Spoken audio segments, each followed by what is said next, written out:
ने हम सबको आज ये मौका दिया कि हम इस रूप में एक कार्यक्रम के अंतर्गत एक दूसरे के प्रति सम्मान का प्रदर्शन करते हुए इस कार्यक्रम का लाभ लेना है। शिक्षा को ताकत है, व्यक्ति जैसा जीवन चाहता है वैसा जीवन को प्राप्त कर सकता है। स्वयं का, अपने परिवार का, समाज का, देश का बहुत ही सफलतापूर्वक सेवा कर सकता है और आगे बढ़ सकता है।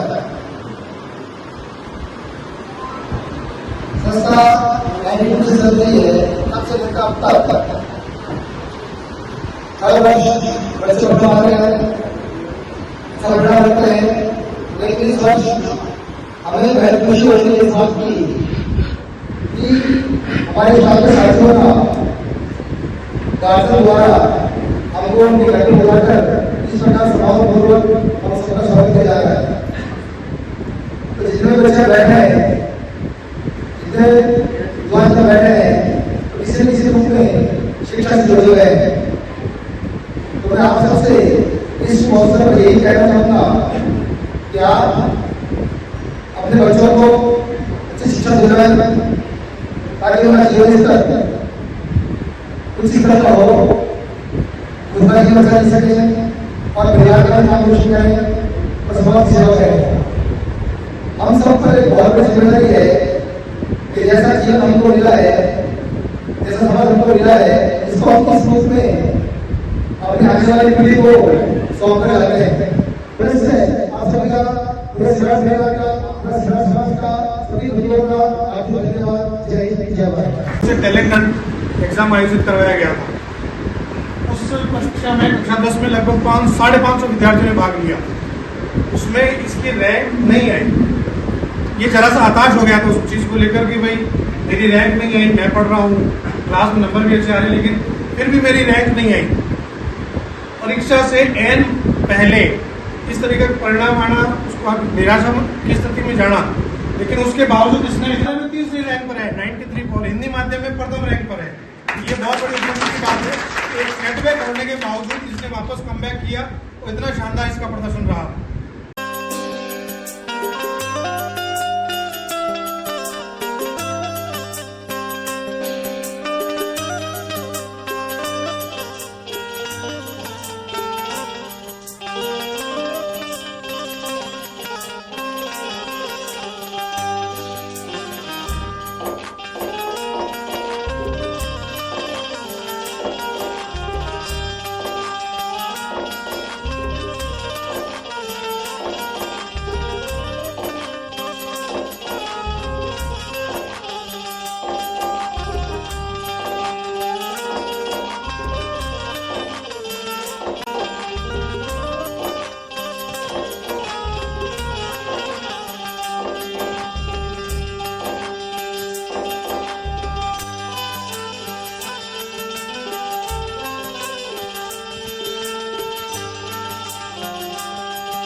पृष्ठभूमि को देखा जाए, मुझे कल ही पता लगा कि बच्चा बिल्कुल एवरेज था।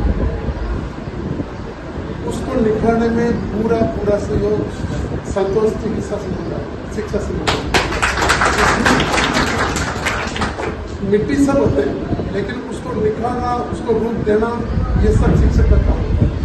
और इसमें संतोष विद्यालय ग्रुप का जो योगदान पूरे गांव में 40 किलोमीटर की पेरिफेरी के अंदर जो है वो बहुत आदरणीय, बिल्कुल सराहनीय। मैं इन सब पूरे परिवार को मेरी तरफ से हार्दिक शुभकामनाएं देता हूँ। आगे बढ़ाने को, आगे सब और सभी गणमान्य व्यक्तियों से एक निवेदन है कि शिक्षा का महत्व क्या होता है वो आज आपको तब किया जा सकता।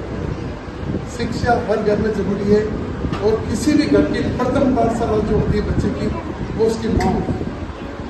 ये मेरी विचारधारा है, हो सकता है मैं सही नहीं। किसी भी घर की प्रथम पाठशाला उसकी माँ होती है। हम सब मजदूर लोग हैं, कमा के खाने में पिता तो बेचारे बिजी रहते हैं। माँ का नैतिक कर्तव्य बनता है वो अपने बच्चों को शुरुआत दे और फिर हृदय को सौंप दे। टीचर्स की बाबा की दुआ है कि बदौलत से आज मैं यहाँ पर खड़ा हूँ।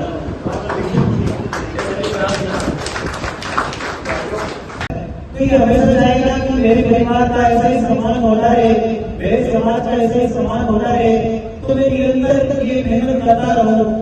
एक गलत कोई गलत किस्मत आ गई है, और मैं ये कहना चाहूँगा अभी समय लंबा है और आप आगे तक भी ऐसी मेहनत करते रहे, ताकि आपके समाज और आपके परिवार का नाम रोशन होता है, साथ साथ ग्रामवासियों का भी, फिर ग्राम का भी नाम रोशन होता है।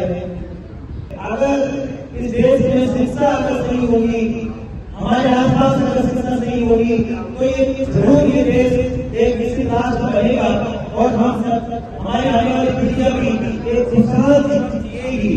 सबसे पहले मैं मुबारकबाद पेश करता हूँ इस बच्चे को जिन्होंने संभाला और पढ़ाया। स्कूल का जितना भी निकाल है वो मुबारकबाद के लायक है। इसलिए बच्चे को कोई भी संभालने का काम होता है वो उसके टीचर से पकड़ते हैं। इसलिए पूरे स्कूल के तमाम स्टाफ इस मुबारकबाद पैदा हो गए, आपने होश संभाल लिया, उस वक्त से लेकर के बढ़ते दर तक हम स्टूडेंट ही रहते हैं। क्या हम कितनी बड़ी कोशिश कर रहे हैं, हम स्टूडेंट नहीं कहलाते। और जो अपने आप को तालिब इल्म समझता है, स्टूडेंट समझता है, वो हमेशा कामयाब होता है, आगे बढ़ता है। वो एक जगह पे ठहरता नहीं है, वो हमेशा आगे बढ़ने की कोशिश करता है। इस तरीके से इस्लाम ने बड़ा ध्यान दिया। हम कोशिश करें तालीम के मैदान में आगे आए। दूसरी हदीस हुजूर पाक सल्लल्लाहु अलैहि वसल्लम की, उतलुब इल्म आगे वलो काना बिस्सीन, इल्म हासिल करो अगर तुम्हें कितनी ही तकलीफों का सामना करना पड़े, यहाँ तक कि तुम्हें चीन का सफर करना पड़े। उस जमाने से लेकर के आज के जमाने में जहाँ चीन बसा हुआ है, उस वक्त पैदल सफर होता था, ऊँटों पर सफर होता था, घोड़ों पर सफर होता था। मगर मोहम्मद रसूलुल्लाह सल्लल्लाहु अलैहि वसल्लम ने क्या ध्यान दिया, तुम्हें इतनी बड़ी तकलीफ गवारा करनी पड़े तो कर लेना, तुम्हें भूखों प्यास के साथ में सफर करना पड़े कर लेना, लेकिन तालीम को पीछे मत छोड़ना, तालीम से मुंह मत मोड़ना, क्योंकि ये असल है। जब तालीम किसी के पास में होती है तो उसका घर भी रोशन होता है। खुद रसूल पाक सल्लल्लाहु अलैहि वसल्लम इरशाद फरमाते हैं, अल इल्मु नूर व युखरुजु मिन नूर, इल्म रोशनी है और जहां ये होता है वहां से रोशनी निकलती है। अगर किसी के पास में नहीं होगा उसके पास में रोशनी आएगी, वो जहां जाएगा वो रोशनी फैलाएगा, अंधेरा नहीं लाएगा। इसलिए कि ये तालीम है, ये एजुकेशन है, तो हम इसको अच्छे तरीके से लें। तालीम दो तरह की होती है, इसकी बहुत सारी अक़साम है। यहाँ पर मैं दो किस्में जिक्र करता हूँ। एक होती है जबरदस्ती थोपने वाली तालीम और एक होती है शौकियाना तालीम। जबरदस्ती बच्चे को शौक नहीं होता, माँ जबरदस्ती पढ़ाती है, बाप जबरदस्ती पढ़ाता है कि उसका टाइम पूरा करने के लिए, कि इसको 15 साल तक पढ़ाना है, 10 साल तक पढ़ाना है, उसके बाद में काम पर भेज देना है। यह जबरदस्ती तालीम, इसमें 100 में से 2% बच्चे कामयाब होते हैं।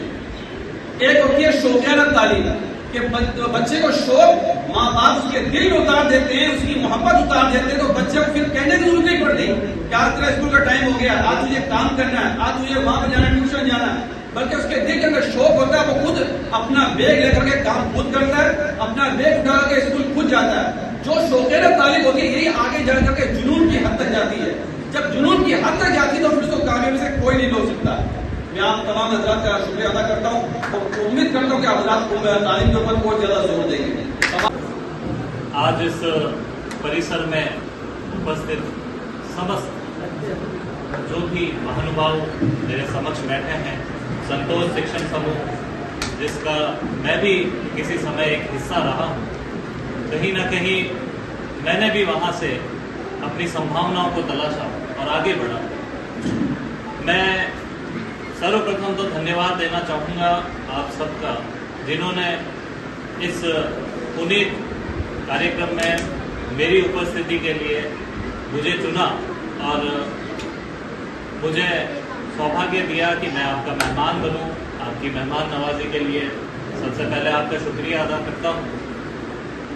अभी बात वो बहुत आगे बढ़नी चाहिए, ये नज़ीर आगे से आगे बढ़नी चाहिए और मैं तो यही चाहता हूं कि भाई कहीं कोई ऐसा बंदा ना बचे आखिरी छोर तक जो अंधकार में हो, हर कोई इस उजाले की ओर आए। जैसे कि कहा था हमारे मौलवी साहब ने कि ये रोशनी देगी और ये रोशनी ऐसी होगी कि जहाँ पे रोशनी होगी वहाँ पे मूर्खता की कोई जगह नहीं होगी।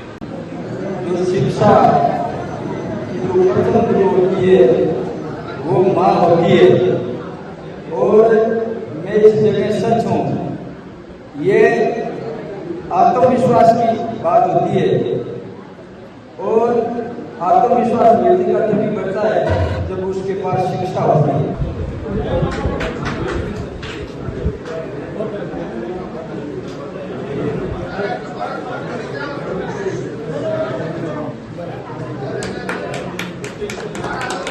वातावरण देखते हैं तो खुद मोटिवेट करते हैं। हर कुछ दिन में बच्चों के लिए बात करना मानना या और 90% से 95% के बीच में हम जानते हैं उन सभी को 5,000 रुपए का कैश चेक दिया गया। 80 से 90 के बीच में जितने भी विद्यार्थी हैं सबको चांदी के सिक्के से नवाजा गया। 3 ऐसे हैं जिनके 100 आए गए थे। इन तीनों विद्यार्थियों को विद्यालय कार्यक्रम से एक चांदी के सिक्के से नवाजा जाएगा। ये बच्चा अभी उर्दू लिखना और उर्दू की अनवारे शरीयत जो हमारे दीन के अंदर एक मसाइल की किताब है वो पढ़ रहा है, जो रात का कीमती वक्त दोनों भाई निकाल कर आते हैं और पढ़ते हैं। तो ये अशरफ का एक जुनून था और उस जुनून से परीक्षा से पहले उस दिन मुझे पहले कहने लगा, हजरत मैं तैयारी पर उर्दू की किताबें पढ़ना चाहता हूँ। मैंने बोला बेटा जब तू अभी 10वीं की परीक्षा है, रात और दिन तू मेहनत कर और मेहनत करके बेहतरीन रिजल्ट लेके आ, उसके बाद में पढ़ना। जब छुट्टी हो जाएगी तब मैं शुरू कराऊंगा। मैंने इसको छुट्टी दी, मैं बोला तू पढ़।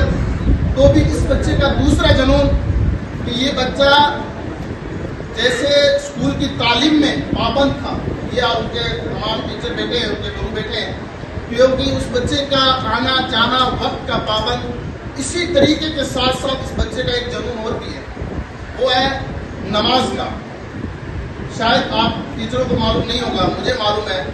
इस बच्चे का जुनून ये है कि नमाज का वक्त होते ही मस्जिद में हाजिर होना। जैसे अभी स्कूल का वक्त था 9 से 3:30 बजे का जो छुट्टी लेती थी, तो जोहर का वक्त जो हमारी नमाज का जमात नहीं मिलती थी, ये बच्चा स्कूल से आकर बैग रख के घर पे फौरन खाना बाद में खाता, पहले मस्जिद आकर जोहर की नमाज अदा करता। ये इसका जुनून था।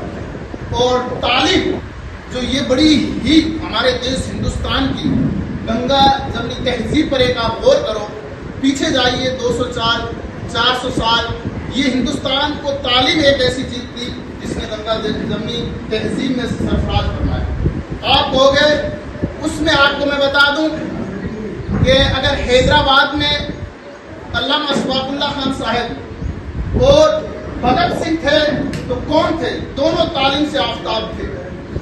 आप लंदन की सरजमीन में अगर अल्लामा डॉक्टर इकबाल पढ़ रहे थे तो साथ साथ पंडित जवाहरलाल नेहरू भी पढ़ रहे थे लंदन की यूनिवर्सिटी। जब आपको एक बड़ी बात बताता हूं, अंग्रेज जब 1800 की क्रांति में हिंदुस्तान में उन्होंने जब कदम रखा तो उन्होंने ये सोचा कि ये हिंद के अंदर कौन सी चीज है जिसको हम पकड़ें और फिर हम हिंद के लोगों को अपने गुलाम बनाएं। तो उन्होंने एक नोट किया कि हिंद के अंदर जो तालीम है ये बड़ी आगे है। आपको मैं ये बता दूं उन्होंने सबसे पहले, लोग कहते हैं उन्होंने चाय लाकर पिलाया तब अंग्रेजों को गुलाम करना, नहीं, ये सब गलत अल्फाज है। उन्होंने गौर किया कि हिंद के अंदर जो तालीम है, चाहे वो मुस्लिम है, चाहे वो हिंदू भाई है, चाहे वो सिख है, चाहे वो ईसाई है, ये तालीम में बड़े आगे हैं। वो अपने आप को अंग्रेज बड़े समझते थे, हम बड़े तालीम में, वो खाली इंग्लिश जानते थे। लेकिन जब उन्होंने हिंद की जमीन पर आकर देखा कि यहाँ पर कोई अरबी का माहिर है, तो कोई संस्कृत का माहिर है, कोई इंग्लिश का माहिर है, तो कोई उर्दू का माहिर है, कोई फारसी का माहिर है, इस तरीके से बोला कि ये तमाम भाषाओं से मिला हुआ देश है और यहाँ पर हर तरीके की तालीम है। तो इस पर आप गौर किया उन्होंने कि उनकी तालीम कमजोर करो, क्या करो, यहाँ इनकी जो यूनिवर्सिटी है, जो कॉलेज हैं, उनको कमजोर करो। जैसे जामिया मिलिया थी, अलीगढ़ यूनिवर्सिटी थी, हैदराबाद की यूनिवर्सिटी आप लोग जानते, मैं ज्यादा वक्त में नाम नहीं बताऊं, तो आप उन यूनिवर्सिटियों पर जाकर उन्होंने कब्जा जमाया था। वो करना, इतिहास पढ़ो, तो उन्होंने यूनिवर्सिटियों पर जाकर कब्जे किए, तालीम से कमजोर किया, फिर उन्होंने कब्जा किया हिंदुस्तान पर, गुलामी की जंजीरों में जकड़ा। लेकिन हिंदुस्तान थे, ये हिंदुस्तानी थे। इसीलिए तो अल्लामा इकबाल ने जब सारे जहां से अच्छा हिंदुस्तान का जो तराना लिखा था, लंदन की जमीन से बैठ के लिखने वाले ने कहा था, हम हिंदी हैं, हम हिंदी हैं, हिंद है वतन हमारा, ये गुलिस्ता, हम बुलबुल है, ये गुलिस्ता है हमारा। ये लंदन की जमीन से बैठ कर कहा था उन्होंने, है बोला हिंद वालों को अब अपने जान से परवाह नहीं, अपने देश से मोहब्बत है। अंग्रेजों चाहे कुछ भी हो जाए, चाहे अंग्रेजों आप कुछ भी कर लो, हमारे पास इल्म है, तालीम है, नूर से हम भरे हुए हैं, इल्म से।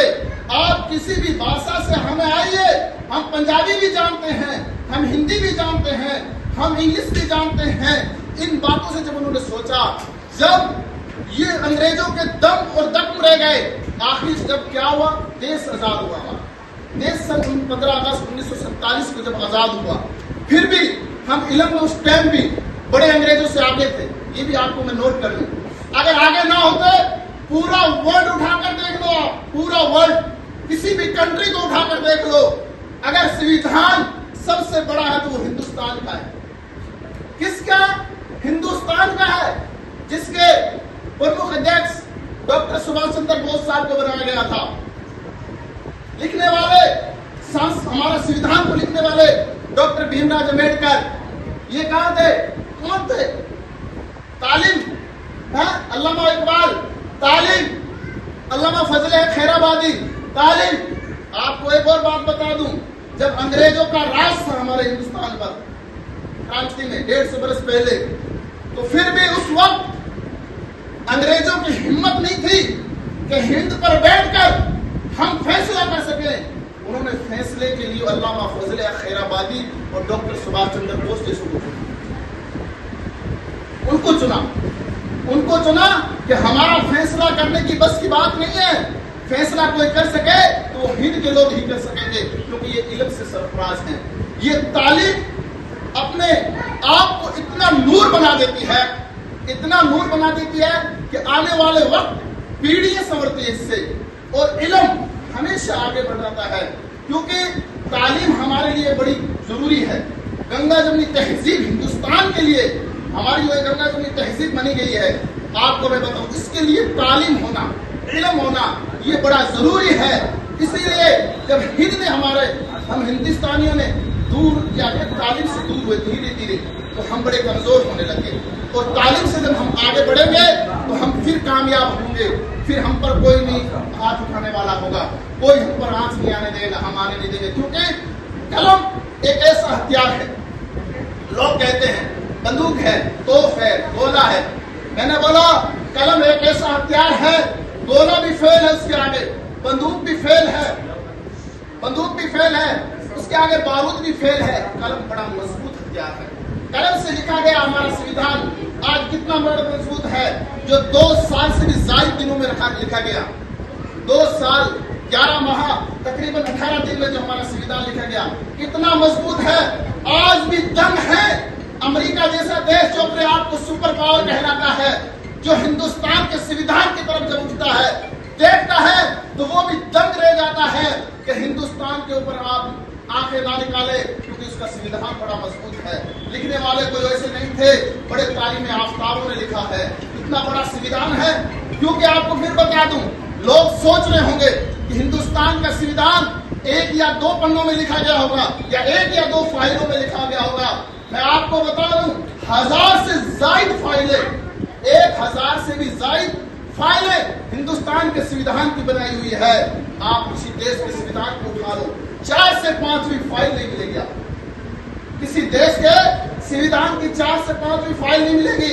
सबसे बड़ा हिंदुस्तान का संविधान लिखने वाले कौन थे? तालिब आफ्ताब, इल्म वाले। इसीलिए मेरा कहना है, इल्म आज अशरफ ने जो ये परसेंटेज बनाया, इसका हुनर, इसका शौक, जज्बा और इसके वालिद का बड़ा शौक था। इसके वालिद और दादा अब्दुल वाहिद साहब किबला, उनका भी बड़ा शौक था कि मेरे पोते बड़े आगे बढ़ेंगे, मेरे आगे बढ़ेंगे। पिछली दफा जब अरशद 8वीं क्लास में था, अच्छे एक ग्रेड परसेंटेज से जब पास हुआ था, तो मुझसे मेरा अरशद अशरफ से भी होशियार है। मुझे कहने लगा मेरा अरशद अशरफ से भी होशियार है। अशरफ यार, ये अशरफ इन दोनों भाइयों में कंपटीशन है, पढ़ाई में कंपटीशन इन दोनों भाइयों में है। तो वो कह रहा मैं उससे आगे निकलूं, वो कह रहा मैं उससे आगे निकलूं। तो ये क्या बात है, जुनून डाला गया इन बच्चों के अंदर, इल्म का जुनून डाला। कहां से आता है ये? सबसे पहले जैसे हमारे हजरत ने भी बताया, डॉक्टर साहब ने भी बताया, अल्ताफ जी ने, कि माँ की गोद से तालीम याफ्ता होती है।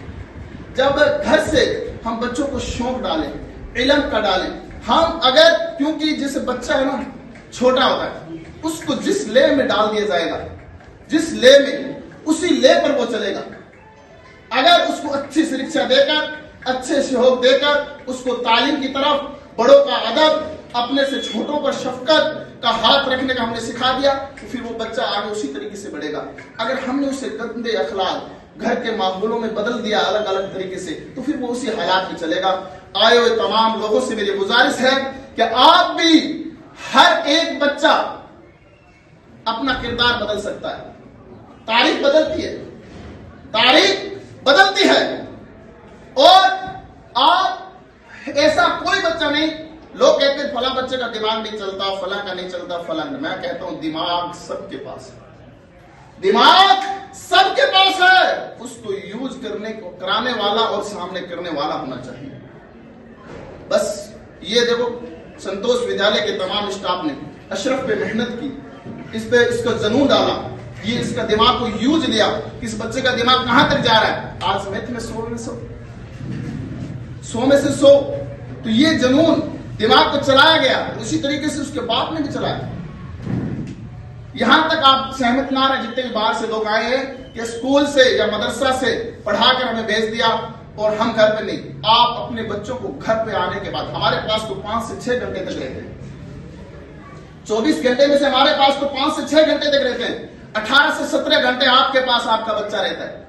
तो आप भी उस पर यह ध्यान दो कि जो चीज स्कूल में पढ़ी है वो क्या पढ़ के आए और उसको याद किया या ना किया।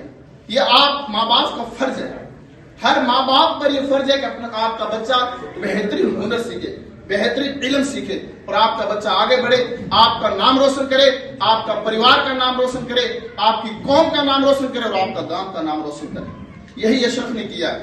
आज बड़ी खुशी होती है, सबसे पहले साजिद भाई के परिवार के लोगों के, हमारे परिवार का बच्चा बेहतरीन परसेंटेज से पास हुआ, फिर पूरी कौम मुस्लिम, स्कूल का स्टाफ, उसके गुरुजी और पूरा गांव में कहता है कि हिंदी मीडियम में संतोष विद्यालय में प्रथम स्थान पर आने वाला बच्चा, यहाँ पर तीसरा स्थान है, लेकिन मैं इसको प्रथम स्थान गिनता हूँ।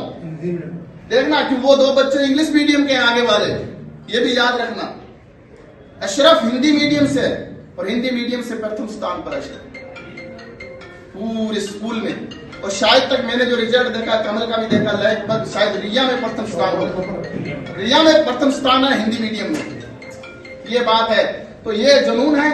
आपसे मेरी कोशिश ये, स्कूल के जो विद्यार्थी जिन्होंने टॉप किया है उसको सम्मानित करने के लिए जो शाजिद भाई ने यहाँ पे सबको बुलाया, उसके लिए मैं हृदय से शुक्रगुजार हूँ। और मैं यही कहना चाहती हूँ कि पहले जो शिक्षा होती है शिशु की, वो माँ की उससे ही होती है, बेटी हो चाहे बेटा हो। वो एक घर में बेटी तो 2 घर तारती है। पियर में रहती जब अपने और ससुराल में जाती है तो ससुराल वालों को। इसलिए मैं तो कहती हूँ कि बेटियों को भी बहुत एजुकेशन देना चाहिए, ये नहीं कि लड़कों को ही। और जिन बच्चों के अगर कम नंबर आए हैं तो वो निराश नहीं होए, वो ये नहीं सोचे कि भाई अपने कम नंबर आए तो अपन क्या करें। आज बहुत से कलेक्टर वगैरह बने हुए आप देव कुर्सी पे, उनके कम परसेंटेज होने के बावजूद भी आज कलेक्टर की कुर्सी पे हैं। तो इसलिए मेरा यही कहना है कि जिस भी बच्चे कम नंबर आए वो भी वापस ही अच्छी तैयारी करें और अशरफ जैसे परसेंटेज लाने की कोशिश करें। चालू कर चुके हैं, इस पिछले वर्ष हम उस काम को शुरू कर चुके हैं और शीघ्र ही नीट और जेईई की तैयारी आपके अपने ही गांव में होगी। आपको अपने घर से बाहर भेजने की जरूरत नहीं होगी। उसकी शुरुआत हमने कक्षा 6 के विद्यार्थियों से करी है। कक्षा 6, 7, 8 और 9 के विद्यार्थियों को फाउंडेशन जो नीट और जेईई डॉक्टरी और इंजीनियरिंग का जो एंट्रेंस एग्जाम है उसकी तैयारी आपके अपने गांव में, आपके अपने स्कूल में पिछले वर्ष प्राप्त हो गई थी इंग्लिश मीडियम में। इस वर्ष वो तैयारी हिंदी मीडियम में भी शुरू होगी और हिंदी मीडियम का ये तैयारी करने वाला एकमात्र इंस्टीट्यूट है पूरे राजस्थान में हिंदी मीडियम में फाउंडेशन क्लास जैसे कहीं नहीं पढ़ाया जाता। आपके अपने गाँव में, आपके अपने स्कूल में ये पढ़ाया जाए।